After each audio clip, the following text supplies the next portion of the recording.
Assalamualaikum students, this is Sadia Khurram, your chemistry teacher. आप लोग पढ़ रहे हैं chapter number 9 aromatic hydrocarbons.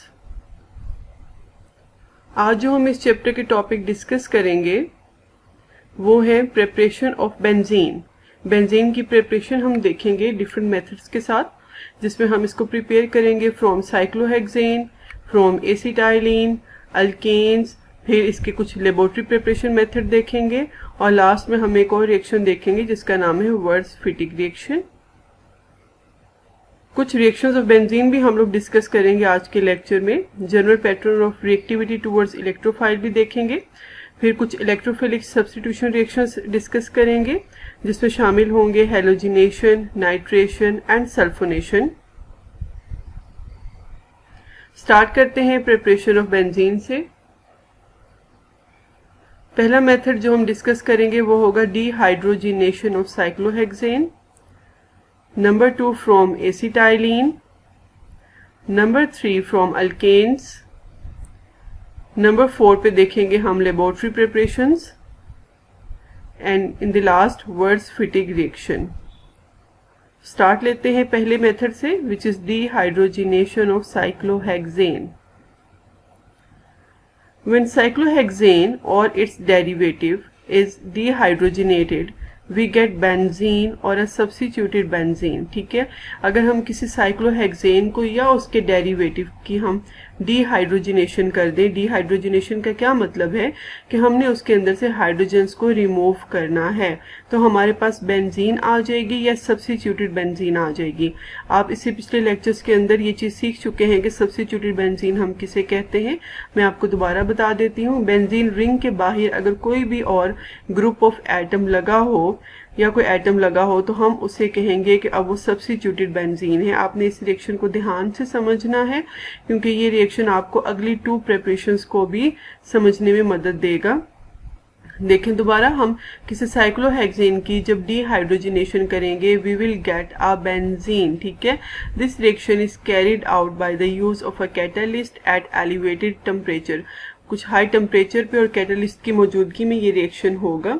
Cyclohexane है, आप देख सकते हैं उसका हम प्लेटिनम और प्लेडियम की मौजूदगी में 250 डिग्री सेंटीग्रेड पे ये रिएक्शन करवाएंगे तो हमारे पास बेंजीन आ जाएगा। आपको प्रोडक्ट साइड पे नजर आ रहा है कि बेंजीन के साथ 3 हाइड्रोजन के मॉलिक्यूल भी रिलीज हो रहे हैं। ठीक है, 6 हाइड्रोजन के एटम कह सकते हैं आप इसको, या 3 हाइड्रोजन के मॉलिक्यूल भी रिलीज हो रहे हैं। इससे आगे इसको हम फिर फर्दर देखते हैं। यहाँ पर आपको ज्यादा अच्छी तरीके से समझ में आ जाएगी कि किस तरह से हमारा साइक्लोहेक्सेन बेंजीन में कन्वर्ट होता है। ये आपके सामने साइक्लोहेक्सेन का स्ट्रक्चर है। आप देख सकते हैं कि हर कार्बन के साथ एक हाइड्रोजन मैंने यहाँ साथ लिखा हुआ है और एक हाइड्रोजन को यहाँ सेपरेट शो किया है। ठीक है, हर कार्बन के एक हाइड्रोजन अलग करके शो करवाया हुआ है ताकि हम आसानी से ये देख सकें कि इन हाइड्रोजन सब ने यहाँ से रिमूव हो जाना है। किस तरह से रिमूव होंगे देखें। सबसे पहले क्या होगा कि जितने भी कार्बन के साथ हाइड्रोजन का बॉन्ड है इन्होंने ब्रेक होना है। ठीक है, सारे के सारे ये जो बॉन्ड्स हैं ये हो जाएंगे ब्रेक। आपको ये बात पता है कि जो एक बॉन्ड है ये 2 इलेक्ट्रॉन्स को रिप्रेजेंट करता है। अगर मैं बॉन्ड के ब्रेक होने की बात कर रही हूँ इसका मतलब है कि ये जो 2 इलेक्ट्रॉन्स हैं ये 1-1 में डिवाइड हो जाएंगे, यानी एक एक इलेक्ट्रॉन रह जाना है हाइड्रोजन के पास। यहाँ पे जो ब्रेकिंग हो रही है एक एक इलेक्ट्रॉन कहाँ चला जाना है, हाइड्रोजन के पास। और ये जो एक एक इलेक्ट्रॉन बच जाना है ना, इसने क्या करना है, ये आ जाएगा जी कार्बन और कार्बन के जो बॉन्ड है उनके दरमियान में आ जाएगा। ठीक है, समझ लगी आपको। एक एक इलेक्ट्रॉन हाइड्रोजन ने ले लेना है और जो एक एक इलेक्ट्रॉन बच रहा है वो कहाँ आ जाएगा, कार्बन कार्बन के दरमियान में। इस तरह से हर कार्बन ये चीज करेगा।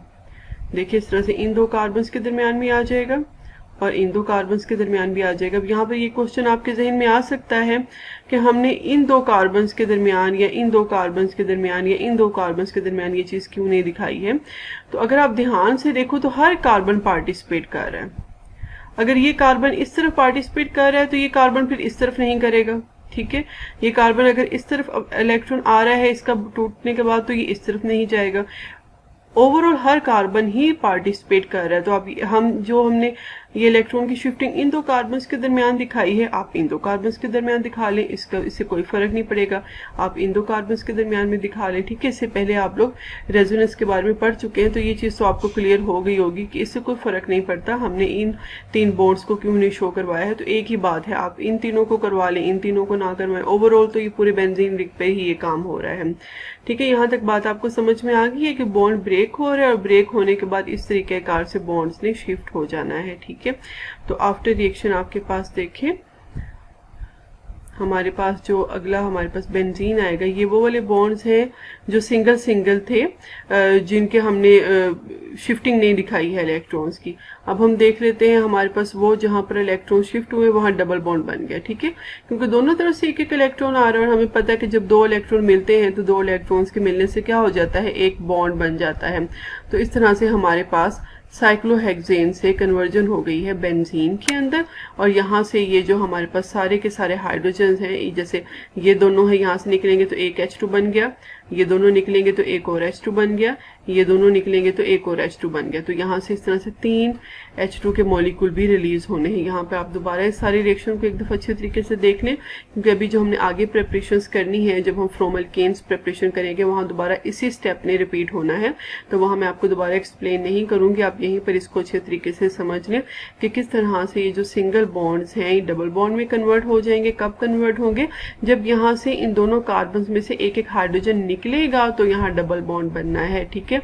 तो आगे मैं आपको सिर्फ यही बात एक्सप्लेन करूंगी, जी यहाँ से H2 निकल रहा है तो एक बॉन्ड बन गया, ठीक है। अब आपको ये बात समझ में आ जानी चाहिए कि किस तरह से जब H2 निकलते हैं तो एक बॉन्ड किस तरह से आ जाता है। क्लियर है आप लोगों को ये सारा? आगे देखते हैं। फ्रॉम एसिटाइलिन, जिसको हम इथाइन भी कहते हैं, benzene is formed by passing acetylene under pressure over an organonickel catalyst at 70 degree centigrade temperature.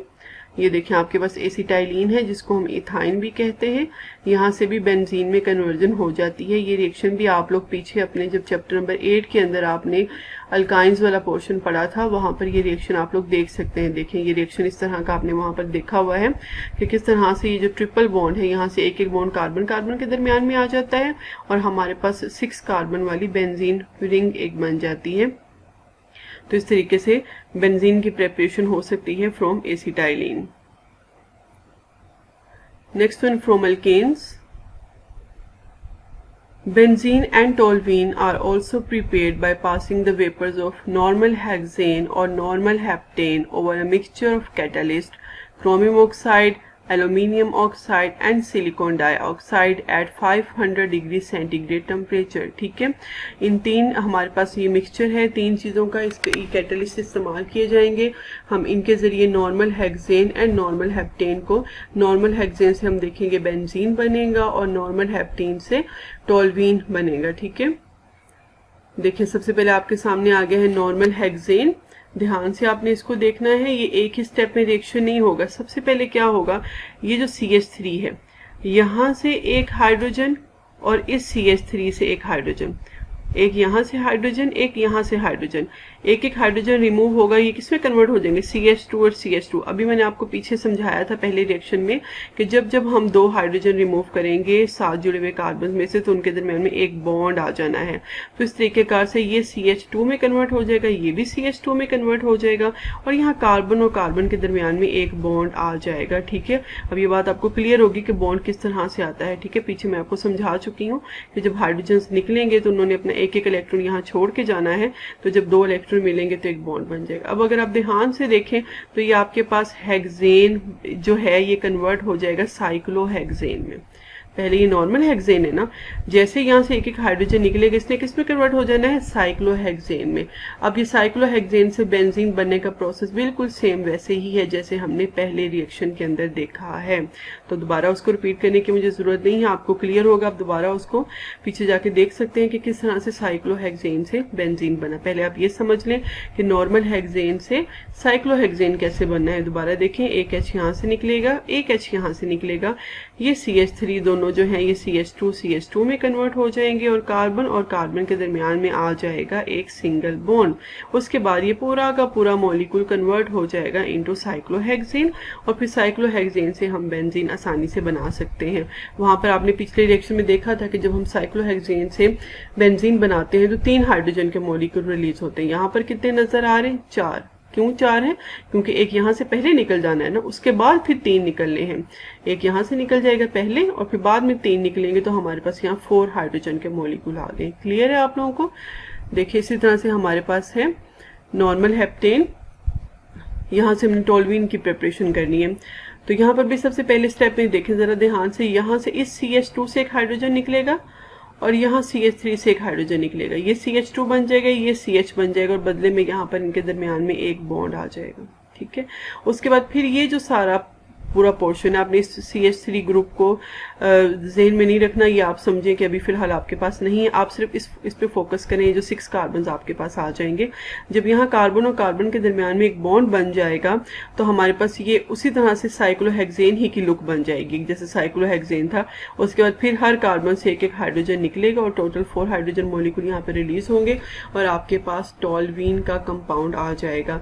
अगर आप हमारे पहला जो रिएक्शन है जिसमें हम लोगों ने साइक्लोहेक्सेन से बेंजीन की प्रिपरेशन की, अगर आप उसको दोबारा देखें तो आपको ये आसानी के साथ कन्वर्जन समझ में आ जाएगी, बिल्कुल भी मुश्किल नहीं है। क्लियर है आप लोगों को ये? नेक्स्ट हम देखेंगे प्रिपरेशंस इन लेबोरेटरी। लेबोरेटरी में हम कैसे कैसे बेंजीन को प्रिपेयर कर सकते हैं। First one method is by heating sodium salt of benzoic acid with soda lime. ठीक है, पहला रिएक्शन में आपने क्या करना है, बेंजोइक एसिड का सॉल्ट लेना है सोडियम के साथ और उसको हमने सोडा लाइम के साथ रिएक्शन करवाना है, तो हमारे पास बेंजीन की प्रिपरेशन हो जाएगी।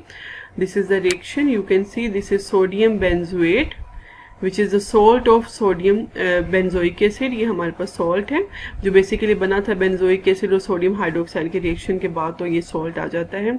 इसका रिएक्शन करवाना है सोडियम हाइड्रोक्साइड के साथ, तो यहाँ पर क्या होगा Na2CO3, ये वाला जो पूरा पोर्शन है ये यहाँ से रिलीज हो जाना है और आपके पास ये जो H है ये यहाँ आके लग जाएगा। ठीक है, तो आपके पास बेंजीन आ जाएगा, तो इस तरीके से सोडियम कार्बोनेट यहाँ से सेपरेट हो जाएगा। ये बात आपने जहन में रखनी है कि these are substitution reactions. Substitution reactions में क्या होगा कि यहाँ से कोई एटम या ग्रुप ऑफ एटम रिलीज होगा, उसकी जगह कोई और एटम आएगा तो हमारा ये मॉलिक्यूल कंप्लीट होगा। जैसे यहाँ पर अभी हमने कहा कि हाइड्रोजन आ जाएगा, तो ये पूरा पोर्शन यहाँ से ये निकल जाएगा, तो Na2CO3 बन जाएगा और पीछे ये जो हाइड्रोजन है ये यहाँ आ जाएगा, तो आपके पास इस तरह से बेंजीन आ जाएगी by the process of reaction between sodium benzoate with sodium hydroxide, तो हमारे पास बेंजीन आ जाएगा। नेक्स्ट वन है by distilling phenol with zinc dust. Phenol का रिएक्शन है जिंक के साथ, जिंक ऑक्साइड यहाँ पे रिलीज हो जाएगा और पीछे हमारे पास सिर्फ बेंजीन ही रह जाएगी। Third one is by the hydrolysis of benzene sulfonic acid with superheated steam or by boiling with dilute HCl। Benzene sulphonic acid है, उसके अंदर वाटर ऐड करेंगे, बॉइलिंग करेंगे या हाई टेम्परेचर इसको यहाँ देंगे, स्टीम देंगे, तो यहाँ पर भी उसी तरीके से H2SO4 का एक मॉलिक्यूल रिलीज हो जाएगा और H ने यहाँ पर रह जाना है, तो आपके पास ये पीछे किस में कन्वर्ट हो जाएगा, बेंजीन में। ये बात आपने जहन में रखनी है कि जब ये बेंजीन सल्फोनिक एसिड बना था तो यहाँ से एक H निकला था, तो ये SO3H लगा है।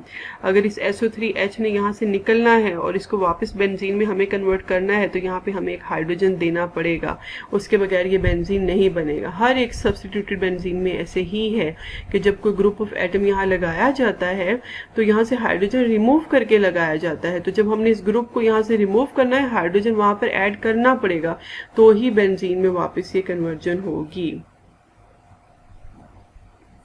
नेक्स्ट है हमारे पास वर्ड्स फिटिक रिएक्शन। इससे पहले हम लोग देख लेते हैं कि वर्ड्स रिएक्शन क्या है, साइंटिस्ट के नेम पर है। Wurtz reaction basically is a coupling of alkyl halide. What is meant by coupling of alkyl halide? कि alkyl halides ने couple होना है, डबल होना है। देखिए इस रिएक्शन में आपको क्लियर हो जाएगा। एक ये मेरे पास alkyl halide है, इथाइल ब्रोमाइड, एक ये हमारे पास अल्काइल हैलाइड है यानी कि इथाइल ब्रोमाइड। मैंने 2 इथाइल ब्रोमाइड लिए, इनका रिएक्शन करवाना है सोडियम मेटल के साथ, तो ये इतना पोर्शन यहाँ से सेपरेट हो जाना है in the form of 2NaBr। पीछे क्या क्या बच गया है, CH3 CH2, यहाँ से एक बॉन्ड बन जाना है इस CH2 CH3 के साथ। ठीक है, तो ये हमारे पास ब्यूटेन आ गया।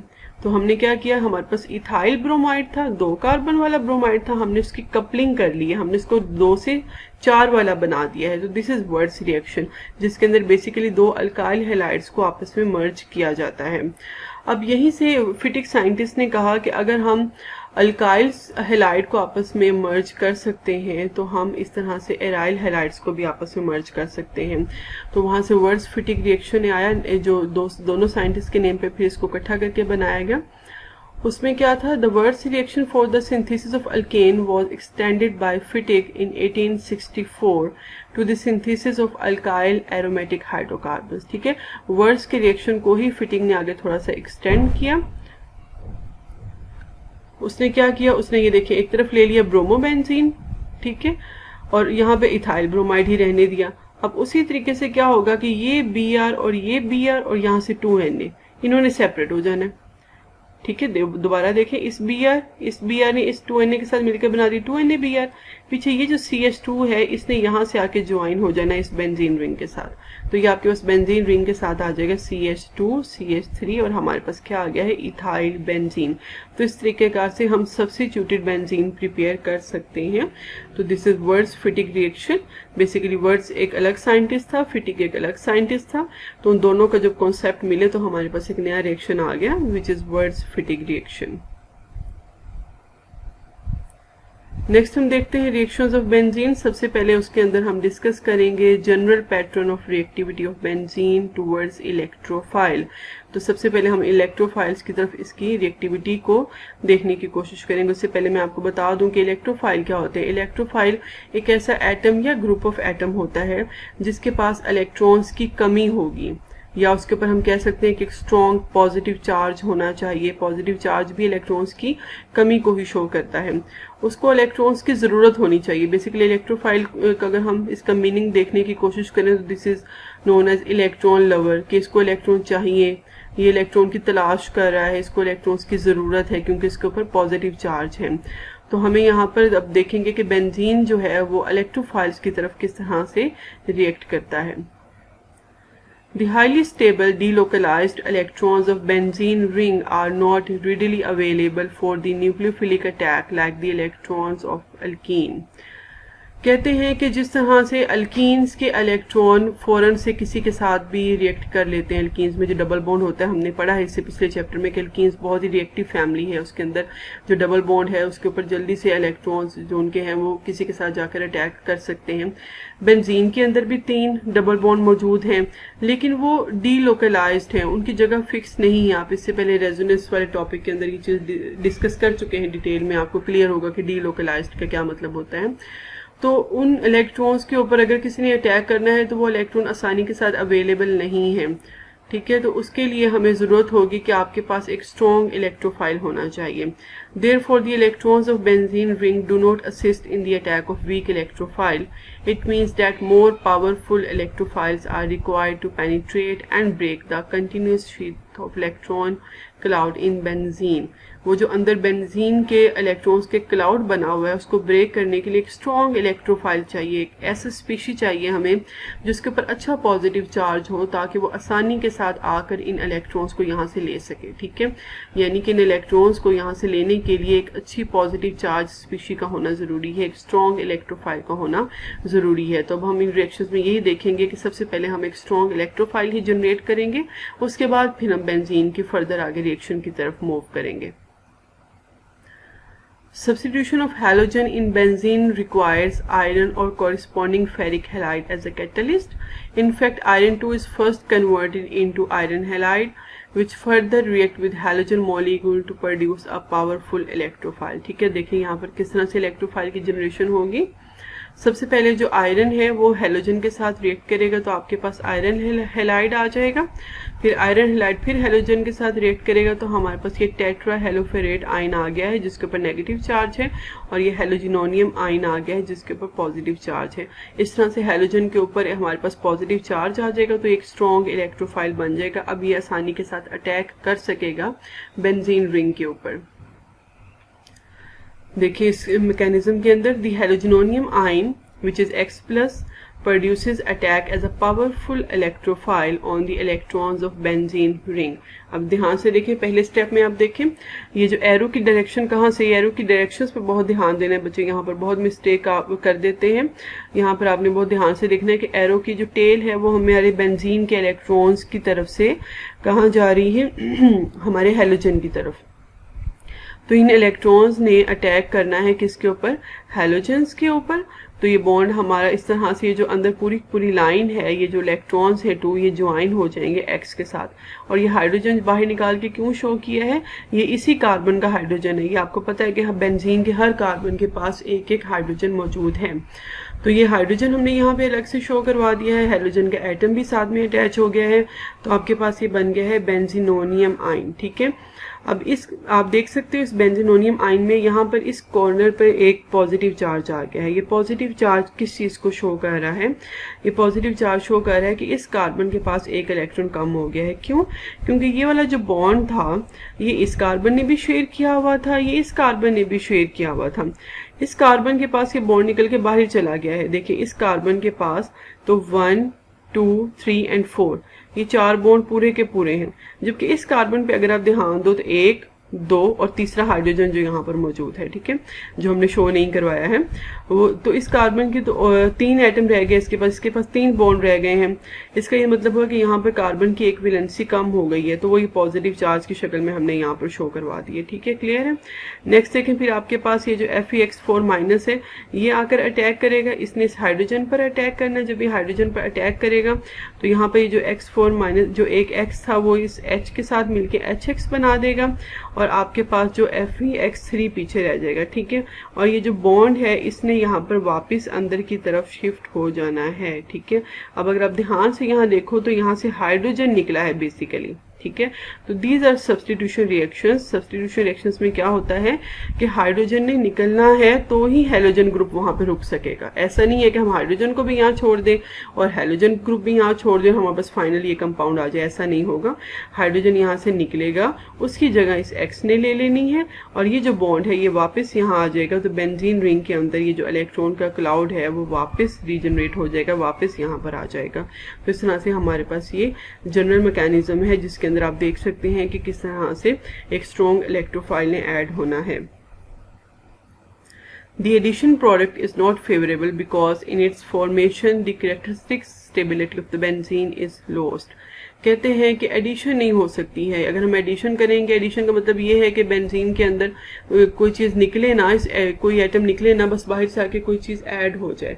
तो ऐसा करने से कहते हैं कि जो इसकी कैरेक्टरिस्टिक स्टेबिलिटी है बेंजीन की वो ख़त्म हो जाएगी। ऐसा नहीं हो सकता। The only possibility product is the substitution product in which the stability of benzene is retained. Therefore the general pattern of the chemical reactivity of benzene towards electrophiles can be as shown. तो अब हम इसका general pattern देखते हैं। एक electrophile आएगा, ठीक है, इलेक्ट्रोफाइल यहाँ पर ये इलेक्ट्रॉन इस्तेमाल करते हुए यहाँ पे ज्वाइन हो जाएगा, इस कार्बन के पास पॉजिटिव चार्ज रह जाएगा। फिर हमारे पास एक नेगेटिव स्पीशी आएगी, वो इस H को यहाँ से लेकर सेपरेट हो जाएगी। ये इलेक्ट्रॉन्स ने वापस इधर आ जाना है और जो हमारा इलेक्ट्रोफाइल है वो यहीं पर ही रह जाएगा, ठीक है। ये आपके पास आपकी एक्सरसाइज में question number 9 give the general mechanism of electrophilic aromatic substitution reactions का आंसर भी है। नाउ हम कुछ रिएक्शंस देखते हैं सब्स्टिट्यूशन रिएक्शन में। सबसे पहले हम देखेंगे halogenation. The introduction of halogen group in benzene ring is called halogenation. Benzene react with halogen in the presence of catalysts like iron bromide, aluminium chloride. Chlorination and bromination are normal reactions, but fluorination is too vigorous to control. Iodination gives poor yield. ठीक है, ये चीज़ें आप पहले भी पढ़ चुके हैं कि फ्लोरीन बहुत तेज़ी के साथ रिएक्ट करता है, इसीलिए हम उसको यूज़ नहीं करते। आयोडीन बहुत स्लो रिएक्ट करता है, इसलिए उसको इस्तेमाल नहीं करते। तो मोस्टली हम जो इस्तेमाल करते हैं वो हम क्लोरीन एंड ब्रोमीन ही को यूज़ करते हैं। देखें कुछ एग्जांपल्स हैं। ब्रोमीन के साथ जब हम रिएक्शन करवाएंगे तो यहाँ पर आपके पास ब्रोमीन आ जाएगा, HBr निकलेगा। अभी आपको पता है यहाँ से HBr क्यों निकलेगा, क्योंकि जब ब्रोमीन ने यहाँ अटैच होना है तो यहाँ से एक H निकलना है। अभी ये बात मैंने आपको पीछे भी समझाई थी कि कोई एटम ऐसे ही नहीं लग जाएगा यहाँ पर जब तक यहाँ से हाइड्रोजन रिमूव नहीं होगा। सिमिलरली यहाँ पर अगर Cl लगेगा तो यहाँ से एक H निकलेगा HCl की शक्ल में, यानी कि यहाँ से एक Cl ले लेगा और एक Cl हमारे पास यहाँ आ जाएगा। अब हम इसका मैकेनिज्म देखते हैं। The actual halogenating agent is X+ which is Cl+ और Br+ is formed by the following mechanism. सबसे पहले जो आपके पास हैलोजन है उसने आयरन हैलाइड के साथ रिएक्ट करना है, तो आपके पास क्या आ जाएगा, X+ आ जाएगा, यानी जो हैलोजन है उसके ऊपर पॉजिटिव चार्ज आ जाएगा। जब भी किसी चीज़ के ऊपर पॉजिटिव चार्ज आ जाएगा तो हम कह सकते हैं कि अभी एक स्ट्रॉन्ग इलेक्ट्रोफाइल है, इसके पास अच्छी खासी इलेक्ट्रॉन्स की कमी है। अगर हम इसका एक प्रॉपर रिएक्शन देखें तो मैंने अब X2 की जगह पे Cl2 कर दिया है, तो हमारे पास X की जगह पे आ गया है Cl+। अब इस Cl+ का रिएक्शन दिखाएंगे। ये जो बेंजीन रिंग के अंदर इलेक्ट्रॉन्स हैं ये आकर अटैच हो जाएंगे Cl के साथ, ठीक है। हाइड्रोजन को भी वहां पे सेपरेट शो करवा दिया है और इस कार्बन पे पॉजिटिव चार्ज आ जाएगा, ठीक है। ये हमारा बेंजीनोनियम आयन बन गया। फिर यहाँ से जो इलेक्ट्रॉन्स हैं इन्होंने वापस अंदर की तरफ शिफ्ट हो जाना है। इस H ने इलेक्ट्रॉन्स के बगैर यहाँ से H+ की शक्ल में ये रिलीज हो जाना है, तो हमारे पास देखिए क्लोरोबेंजीन आ गई है। अब लास्ट रिएक्शन स्टेप के अंदर क्या होगा, ये जो H+ निकला है, ये जो ऊपर हमारा FeCl4 नेगेटिव था, ये उसके साथ रिएक्ट करेगा तो HCl आ जाएगा और FeCl3 यहाँ पर वापस जनरेट हो जाएगा, यानी जो हमारा कैटालिस्ट था वो वापस रिकवर्ड हो जाएगा। When alkyl benzenes are treated with chlorine or bromine in the presence of sunlight, only the alkyl groups are substituted। कहते हैं कि अगर आपके पास कोई अल्काइल बेंजीन है, यानी बेंजीन के बाहर कोई अल्काइल ग्रुप लगा हुआ है और हम उसका क्लोरीन या ब्रोमीन के साथ सूरज की रोशनी में रिएक्शन करवाते हैं तो बेंजीन रिंग के ऊपर कोई फर्क नहीं पड़ेगा, सिर्फ और सिर्फ जो अल्काइल ग्रुप बाहर की तरफ लगा हुआ है उसने सब्स्टिट्यूट होते जाना है। देखिए ये आपके पास टोलवीन है, इसका रिएक्शन क्लोरीन के साथ करवाया तो यहाँ से क्या होगा, एक H निकलेगा और उसकी जगह यहाँ से एक Cl लग जाएगा, तो ये CH2Cl बन जाएगा। अगर आप ध्यान से देखें तो आपने जब चैप्टर नंबर 8 के अंदर अल्केन्स में देखा था तो वहाँ पर आपने हैलोजिनेशन में ये वाली चीज़ आप रिएक्शन सीख चुके हैं, ये ऑलमोस्ट वही बात है। एक H यहाँ से निकला, एक Cl यहाँ से निकला, HCl बन गया और ये एक Cl जो H निकला तो उसकी जगह चला गया तो आपके बेंजाइल क्लोराइड आ गया। अगले स्टेप के अंदर ये जो बेंजाइल क्लोराइड है दोबारा जब हम ये हैलोजन के साथ रिएक्ट करेगा एक और H यहाँ से निकलेगा और एक और Cl यहाँ से निकल कर इसके साथ अटैच हो जाएगा, तो आपका कन्वर्ट हो जाएगा ये CH Cl2 के अंदर और जो H यहाँ से निकलेगा और जो Cl यहाँ से बचेगा वो HCl बना देंगे, तो ये आपके बेंजाइल क्लोराइड आ गया। ये प्रोसेस तब तक चलता रहेगा जब तक हमारे पास यहाँ हाइड्रोजन मौजूद हैं, ठीक है, यहाँ पे जब तक हाइड्रोजन मौजूद है।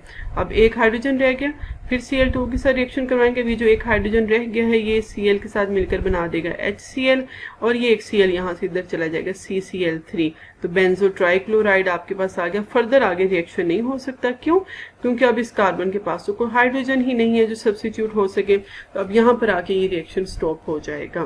तो इसमें हमने क्या सीखा, यहाँ पर ये बात देखी है कि जब आपके पास कोई अल्काइल बेंजीन है, बेंजीन के बाहर कोई अल्काइल ग्रुप लगा हुआ है तो बेंजीन के ऊपर कोई प्रोसेस नहीं होगा, ये अल्काइल ग्रुप ही सारा का सारा रिएक्शन आगे लेकर चलेगा। नाइट्रेशन पे आ जाते हैं। The introduction of nitro group in benzene ring is called nitration. The nitration of benzene takes place when it is heated with 1:1 mixture of concentrated nitric acid and concentrated sulfuric acid at 50 to 55 Celsius. Sulfuric acid reacts with nitric acid to generate nitronium ion. सबसे पहले क्या होगा, हम general reaction देख लेते हैं। Nitric acid के साथ जब रिएक्शन करवाएंगे तो बेसिकली नाइट्रो ग्रुप ने वहां पर आ जाना है और साथ में वाटर यहाँ से रिलीज हो जाएगा। अब हम इसका मैकेनिज्म देखते हैं। इक्वेशन है सबसे पहले आपके सामने, जनरेशन ऑफ स्ट्रॉन्ग इलेक्ट्रोफाइल। अब यहाँ पर जितने भी रिएक्शंस हैं आप इनमें ये देखोगे कि सबसे पहले हम एक केमिकल इक्वेशन ही लिखेंगे जिसके अंदर हम देख रहे होंगे कि एक पॉजिटिव स्पीशी ने बनना है जिसको हम स्ट्रॉन्ग इलेक्ट्रोफाइल कहते हैं। तो ये एक नाइट्रिक एसिड का मॉलिक्यूल एक सल्फ्यूरिक एसिड का मॉलिक्यूल आपस में मिलेंगे तो हमारे पास नाइट्रोनियम आयन आ जाएगा, बाइसल्फेट आयन है और साथ में आपके पास वाटर आ जाएगा। ये जो नाइट्रोनियम आयन पॉजिटिव चार्ज है ये आगे हमारा प्रोसेस में हिस्सा लेगा क्योंकि ये एक स्ट्रॉन्ग इलेक्ट्रोफाइल है। तो देखिए सबसे पहले इस NO2 प्लस ने के ऊपर अटैक होगा इन इलेक्ट्रॉन्स के, NO2 ने यहाँ पर अटैच हो जाना है, H जो उस कार्बन का है उसको हम अलग शो करेंगे। अभी तक आपकी बातें सारी समझ में आ चुकी होंगी कि H क्यों शो किया जाता है और ये पॉजिटिव चार्ज यहाँ पर कैसे आ गया है। तो अगले स्टेप के अंदर क्या होगा, ये जो इलेक्ट्रॉन्स हैं ये वापस अंदर जाएंगे, H यहाँ से निकल जाएगा और पॉजिटिव चार्ज यहाँ से खत्म हो जाएगा। और ये काम कौन करेगा, ये जो नेगेटिव स्पीशी हमारी इक्वेशन के अंदर थी ये नेगेटिव स्पीशी आएगी, H H को यहाँ से ले जाएगी, सल्फ्यूरिक एसिड आ गई, यानी जो हमने एज ए कैटलिस्ट चीज़ यहाँ इस्तेमाल की थी वो वापस हमारी रिकवर्ड हो जाएगी and we will get a nitrobenzene. Next we have sulphonation. The introduction of sulfonic acid group in benzene ring is called sulfonation. When benzene is heated with fuming sulfuric acid or concentrated sulfuric acid, it yields benzene sulfonic acid. ये हमारे पास general reaction है. आपके पास अगर sulphuric acid के साथ reaction करवाएंगे तो हमारे पास क्या आ जाएगा, बेंजीन सल्फोनिक एसिड आ जाएगा. बेसिकली यहाँ पर ये जो SO3 है इसने यहाँ पर जाकर अटैच होना है. अगर ओवरऑल हम रिएक्शन में देखें तो अभी आपको जब हम आगे मैकेनिज्म देखेंगे वहाँ पर आपको ये चीज़ ज़्यादा क्लियर समझ में आ जाएगा कि ये इस तरह से क्यों लिखा है हमने इसको सेकेंड स्टेप के अंदर. The actual electrophile in this reaction is SO3. सबसे पहले हम इक्वेशन देख लेते हैं. सल्फ्यूरिक एसिड जब आपस में रिएक्ट करते हैं तो आपके पास हाइड्रोनियम आयन आ जाएगा और SO3 बनेगा और बाइसल्फेट आयन बनेगा. अब अगर आप ध्यान से देखो तो हाइड्रोनियम आयन के ऊपर पॉजिटिव चार्ज है, तो यहाँ से तो यही हमने अभी तक सीखा है कि जो पॉजिटिव चार्ज स्पीशी होती है वो ही स्ट्रॉन्ग इलेक्ट्रोफाइल होती है. तो ये SO3 को क्यों स्ट्रॉन्ग इलेक्ट्रोफाइल यहाँ कहा जा रहा है. बेसिकली होता क्या है कि सल्फर के तीनों तरफ क्या लगा हुआ है, ऑक्सीजन के एटम अटैच हैं. ठीक है, अब ऑक्सीजन की इलेक्ट्रोनेगेटिविटी सल्फर से ज़्यादा है तो तीनों ऑक्सीजन एटम जो हैं वो सल्फर के इलेक्ट्रॉन्स को अपनी तरफ खींचेंगे, जिसकी वजह से इस सल्फर के ऊपर अच्छा खासा पॉजिटिव चार्ज आ जाएगा which make it strong electrophile. ठीक है, देखिए यहाँ पर ये चीज़ आपको क्लियर होगी. जरा SO3 के स्ट्रक्चर पे ध्यान दें. सल्फर के तीनों तरफ ऑक्सीजन लगी हुई है, ऑक्सीजन की इलेक्ट्रोनेगेटिविटी सल्फर से ज्यादा है, तो इस सल्फर के इलेक्ट्रॉन्स को ये अपनी तरफ खींचने की कोशिश करेंगे, बदले में सल्फर के ऊपर अच्छा खासा पार्शियल पॉजिटिव चार्ज आ जाएगा. तो आप देख भी सकते हो कि ये जो इलेक्ट्रॉन्स हैं इन्होंने अटैक कहाँ पर करना है, सल्फर के ऊपर. वो किसी ऑक्सीजन के ऊपर नहीं कर रहे, सल्फर के ऊपर कर रहे हैं. और जब ये अटैचमेंट होनी है तो वो सल्फर के थ्रू ही होनी है. सल्फर ने बेंजीन रिंग के साथ अटैच होना है क्योंकि सल्फर के ऊपर अच्छा पॉजिटिव चार्ज है. जब यहाँ सल्फर के साथ ये बॉन्ड बनेगा तो ये जो एक बॉन्ड ऑक्सीजन के सल्फर ऑक्सीजन के दरमियान डबल बॉन्ड है, इसने ऑक्सीजन के ऊपर शिफ्ट हो जाना है. तो ऑक्सीजन इस पार्शियल नेगेटिव से कंप्लीट नेगेटिव पे आ जाना है. क्वेश्चन ये है कि बॉन्ड ने शिफ्ट ही क्यों होना है. अगर हम बॉन्ड को शिफ्ट नहीं होने देते हैं, सपोज हम यहाँ पर ही रहने देते हैं, तो सल्फर को आप देख सकते हो कि सल्फर की वैलेंसी तो 7 हो जाएगी, जबकि सल्फर की वैलेंसी तो मैक्सिमम 6 हो सकती है. तो इसलिए यहाँ से एक इलेक्ट्रॉन जो एक बॉन्ड है विच कंसिस्ट ऑफ 2 इलेक्ट्रॉन्स, उसने ऑक्सीजन के ऊपर शिफ्ट होना जरूरी है. अब अगले स्टेप वैसे ही होते जाएंगे जैसे हमने पीछे देखे थे. ये जो बाइसल्फेट आयन है ये आएगा, ये इस H पर अटैक करेगा, ये इस H को यहाँ से ले जाएगा और ये जो H वाला बॉन्ड है ये वापस रिंग के अंदर आ जाएगा. हमारा ये पॉजिटिव चार्ज भी यहाँ से खत्म हो जाएगा और सिर्फ SO3 यहाँ पर जुड़ा रह जाएगा. ठीक है, तो सल्फ्यूरिक एसिड यहाँ से निकल गया. अभी भी हमारा ये रिएक्शन कंप्लीट नहीं हुआ क्योंकि आपको ये जो ऑक्सीजन के ऊपर नेगेटिव चार्ज है ये अभी भी नजर आ रहा है जो इसको भी स्टेबल नहीं होने दे रहा. अगले स्टेप के अंदर ये जो पॉजिटिव स्पीशी हमारे रिएक्शन के अंदर थी वो आएगी, वहां से एक H निकलकर इस O के साथ अटैच हो जाएगा. ठीक है, इस हाइड्रोनियम आयन से सिर्फ एक H विदाउट इलेक्ट्रॉन्स, यहाँ हम इसको कह सकते हैं कि प्रोटॉन, वो आकर यहाँ अटैच हो जाएगा, ये OH में कन्वर्ट हो जाएगा. तो आपके पास ये SO3H आ जाएगा, सल्फोनिक एसिड ग्रुप पूरा का पूरा बन गया और यहाँ से जो वाटर है ये अकेला रह जाएगा. क्लियर है आपको ये सारा मैकेनिज्म. रिकैपिचुलेशन देख लेते हैं. सबसे पहले हमने प्रिपरेशन ऑफ बेंजीन स्टार्ट किया था, जिसमें हमने सबसे पहले साइक्लोहेक्सेन से बेंजीन प्रिपेयर किया, फिर हमने एसिटाइलिन से बेंजीन की प्रिपरेशन देखी, हेक्सेन से हमने बेंजीन की प्रिपरेशन देखी और हेप्टेन से हमने बेंजीन की प्रिपरेशन की थी. फिर हमने कुछ लेबोरेटरी मेथड देखे जिसमें हमने सबसे पहले सोडियम बेंजोएट यूज करके उससे बेंजीन प्रिपेयर किया, फिनोल को इस्तेमाल करके उससे बेंजीन की प्रिपरेशन की और लास्ट में हमने बेंजीन सल्फोनिक एसिड इस्तेमाल करके उसके साथ हमने बेंजीन की प्रिपरेशन की थी. फिर हमने कुछ जनरल रिएक्टिविटी टूवर्ड्स इलेक्ट्रोफाइल्स हमने डिस्कस किया, उसका हमने इलेक्ट्रोफिलिक सब्स्टिट्यूशन रिएक्शन हमने कुछ डिस्कस किए जिसमें हमने हैलोजिनेशन, नाइट्रेशन और सल्फोनेशन को डिटेल में देखा, उनका मैकेनिज्म भी हमने डिटेल में डिस्कस किया है. असाइनमेंट है आपके पास, write down any 2 laboratory methods for the preparation of benzene. Explain words fatigue reaction. Why a strong electrophile is required to attack on benzene ring. And the last one, explain how toluene react with halogen in the presence of sunlight. That's all about our today's topic. Thank you.